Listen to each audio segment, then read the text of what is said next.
बना हुआ है और मुझे लगता है कि जैसे काफ़ी सारे स्टॉक्स अपने प्रीवियस हाइस को क्रॉस कर रहे हैं, अभी मुझे लगता है कि स्टेट बैंक उस रेस में है और स्टेट बैंक अपने 352, 355 के लेवल्स को मुझे लगता है कि आने वाले 1 या 2 दिन में क्रॉस कर सकता है।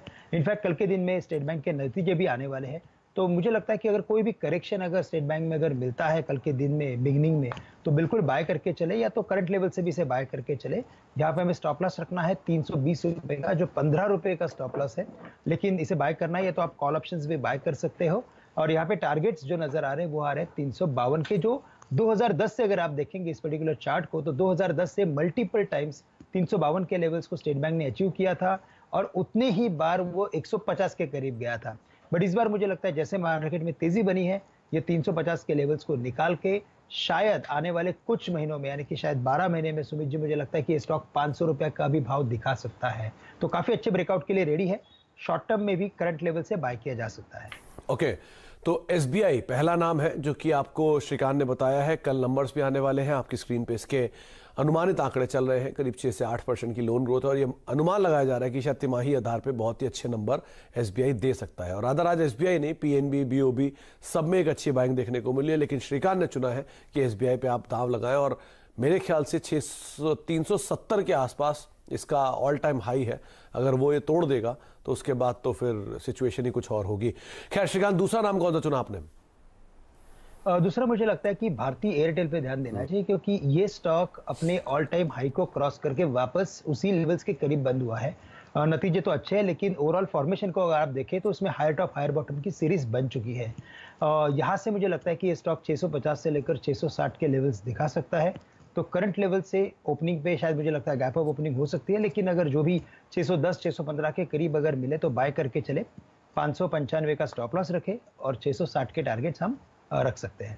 कल इसी कार्यक्रम में अगर आप हमारे साथ जुड़े होंगे तो श्रीकांत ने आपको साफ कहा था कि आप भारतीय एयरटेल में खरीदारी करें, आपको 620 622 के टारगेट्स देखने को मिल सकते हैं शॉर्ट टर्म में, जो आज अचीव होते हुए दिखाई भी पड़े। और अब श्रीकांत को लग रहा है कि 660 इसके नए टारगेट्स हैं। नंबर्स भी आए हैं और नंबर्स में अनुमान से बेहतर साइड पे आंकड़ा आता हुआ दिखाई पड़ा है। स्पेशली आरपू का 162 रुपए के आरपू की बातचीत बाजार में थी, 166 के आसपास का आरपू का आंकड़ा देखने को मिला है। लेकिन कहीं अगर आपको भारतीय एयरटेल में कल कोई नेगेटिव रिएक्शन देखने को मिलता है बिटवीन द लाइंस देखने के बाद या बड़ी तेजी के बाद, तो आप निचले स्तरों पर खरीदारी करें क्योंकि अभी भी भारतीय एयरटेल में काफी वैल्यू है। 660 रुपए तक की चाल देखने को मिल सकती है, ऐसा श्रीकांत का मानना है। अच्छा, अब कुछ और शेयरों की बात करते हैं और श्रीकांत सबसे पहले मैं शुरुआत करूंगा टाटा मोटर्स के साथ। 2 दिन से 15,000 करोड़ का टर्नओवर स्टॉक में हो चुका है, चले ही जा रहा है, 30% चल चुका है सिर्फ बजट से लेके अब तक। क्या किया जाए अब इसमें, क्या करें? सुमित जी, अगर इसके लॉन्ग टर्म चार्ट को देखते हो तो एक बात काफी क्लियर है कि ये स्टॉक 1000 रुपया होता है तो नीचे में 100 रुपया हो जाता है। इस बार 600 रुपया हुआ था तो नीचे में 60 रुपया हो गया था, बट उसी के बाद हमने वापस अच्छा ट्रेंड भी देखा है। तो इस बार मुझे लगता है कि जो वॉल्यूम आ रहे हैं और जो इसमें अगर आप देखेंगे तो जितने भी इसके नंबर्स आ रहे हैं मंथली नंबर्स, यानी कि जो डोमेस्टिक बिजनेस के ऊपर जो इसका फोकस बड़ा है वो काफी एनकरेजिंग है और इसके चार्ट्स में क्लियरली इंडिकेट कर रहा है कि एवरी डीप इसमें काफी बड़ी बाइंग आ रही है। तो करंट लेवल से भी मैं यही कहूंगा कि इसे बाय करके चले। थोड़ा सा नीचे थोड़ा करेक्शन अगर मिले 325 327 के करीब तो बाय करें। यहाँ पे स्टॉप लॉस रखे 318 रुपए का और टारगेट्स रख सकते हैं 355 रुपए का। जी, तो आप 355 का टारगेट रखिए, 318 का एक स्टॉप लॉस मेंटेन करें, लेकिन ध्यान से संभल कर ट्रेड करें क्योंकि बहुत बड़ी तेजी और बहुत कम समय में बड़ी तेजी इसमें देखी गई है। अच्छा, 2 बैंक्स, एक है इंडसइंड बैंक, आज स्टार परफॉर्मर रहा, 8% का उछाल। रादर आज रिपोर्ट भी आई थी प्राइवेट बैंक्स के ऊपर जिसमें बात मेंशन की गई थी कि इंडसइंड बैंक में 1200 रुपए के ऊपर की चाल भी देखने को मिलेगी। तो एक तो हो गया इंडसइंड बैंक और दूसरा नाम आता है एचडीएफसी बैंक का। लगातार आउट परफॉर्मेंस है यहाँ पर भी, क्या करा जाए इन दोनों में? देखिए, वैसे इंडसइंड बैंक में जो फॉल आया था वो काफी सीवियर फॉल था। 2000 के करीब ये स्टॉक था, 200 के करीब चला गया था, अभी 1000 के करीब आया है। और जैसे अभी ओवरऑल बाकी सब स्टॉक्स में तेजी बनती जा रही है तो मुझे लगता है कि ये स्टॉक में अभी भी यहाँ से पोटेंशियल तो बिल्कुल है, लेकिन अभी शॉर्ट टर्म में ये काफी चल चुका है। तो हमारी राय ये रहेगी कि 1080 1090 के करीब अगर कोई लॉन्ग पोजिशन हो तो उसे आप एक बार एग्जिट कर सकते हैं, या तो अगर आपको बाय करना है तो आप थोड़ा इंतजार कीजिए।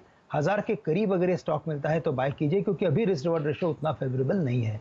980 के स्टॉप लॉस के साथ हम इंडसइंड बैंक को बाय करने की राय रखेंगे, लेकिन 1000 के करीब अगर आता है तो ही बाय करना चाहिए।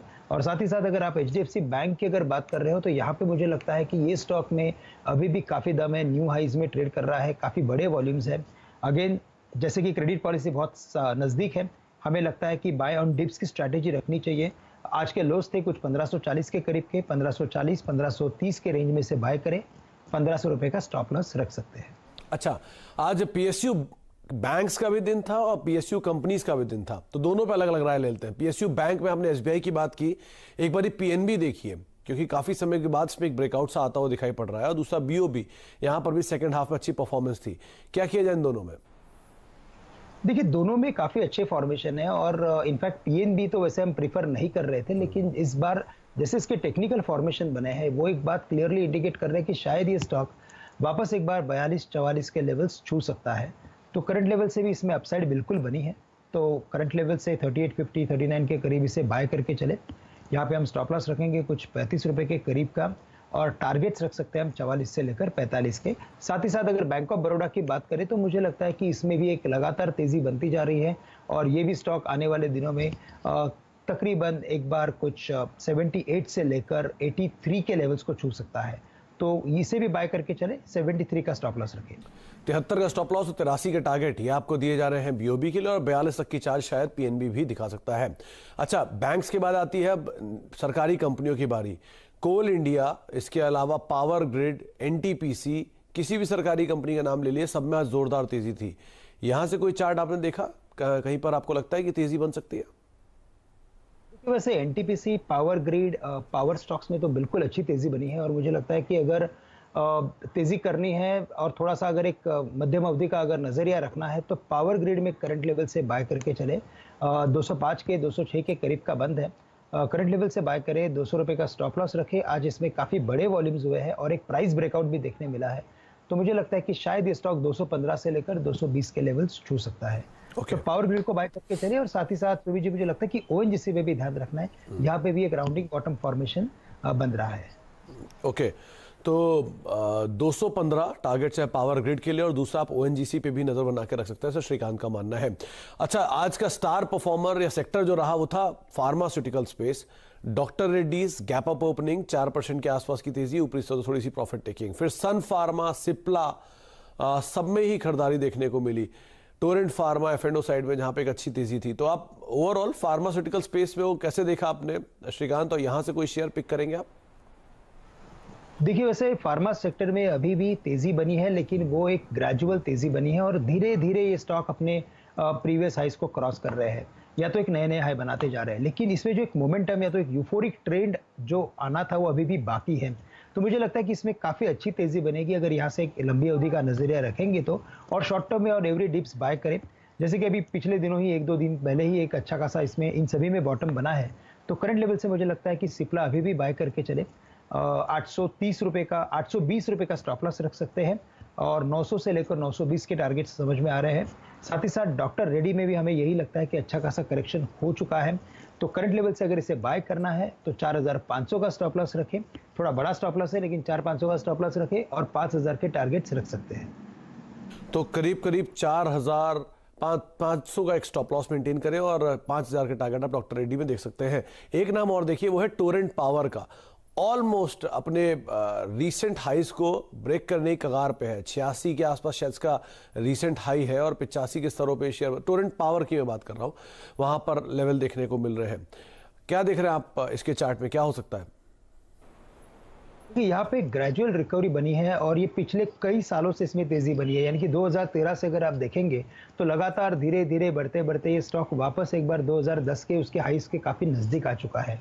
ऐसे फॉर्मेशंस क्लियरली इंडिकेट करते हैं कि इनमें एक मैग्नेटिक पावर बना हुआ है, और जो इसके ऑल टाइम हाइस थे वो थे तकरीबन कुछ 355 के करीब के, 375 के करीब के।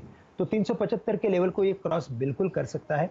तो करंट लेवल से 322.25 में एक पोजिशनल ट्रेड बनाइए, 300 रुपए का स्टॉप लॉस रखिए, क्योंकि 20 रुपए का स्टॉप लॉस रखना जरूरी है, स्टॉक वॉलेटाइल है, और टारगेट्स हम रख सकते हैं 375 के। इनफैक्ट मैं टाटा पावर की बात कर रहा था और टोरेंट पावर भूल गया। खैर, टाटा पावर के लिए क्या रहा है, क्योंकि पूरे पावर स्पेस में आज काफी बस थी, NTPC, Torrent power. Tata power को लेकर आप क्या राय रखते हैं?